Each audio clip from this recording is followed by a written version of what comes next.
Welcome to the Daily Bible for Kids podcast. The day is November the 10th. My name is Hunter, and we are reading through the Bible.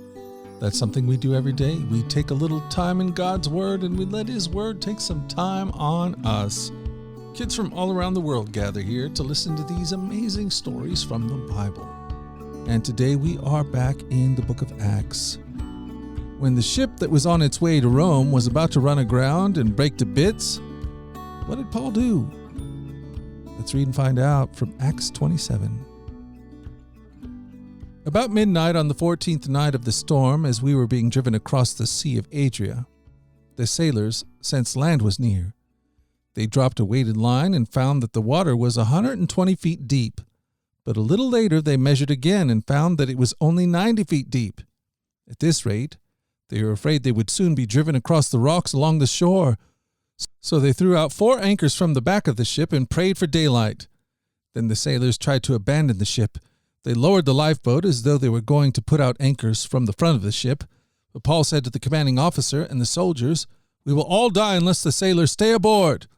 So the soldiers cut the ropes to the lifeboat and let it drift away.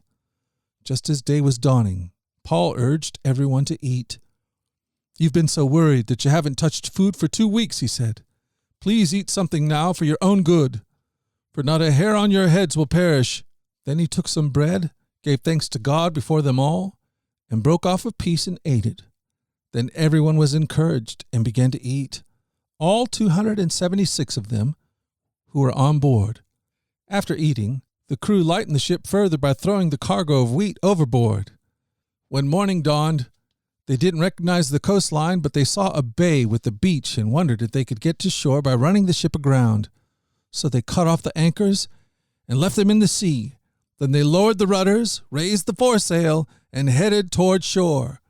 But they hit a shoal and ran the ship aground too soon. The bow of the ship stuck fast while the stern was repeatedly smashed by the force of the waves and began to break apart. The soldiers wanted to kill the prisoners to make sure they didn't swim ashore and escape. But the commanding officer wanted to spare Paul, so he didn't let them carry out their plan. Then he ordered that all who could swim to jump overboard first and make for land.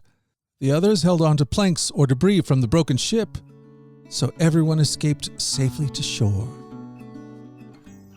Wow. What a moment. In a time of crisis, Paul clearly demonstrated his trust in God. He did not panic, even though everyone else seemed to be panicking all around him. Instead, he was at peace. By the night before, he had a vision, and an angel told him in that vision that everyone would be okay.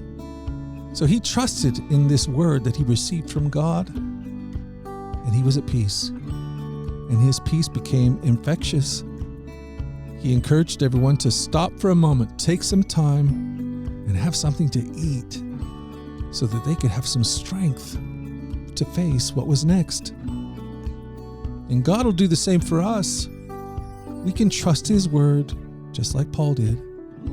He will give us peace, and we can take some time to partake of food, even spiritual food, even the Bible.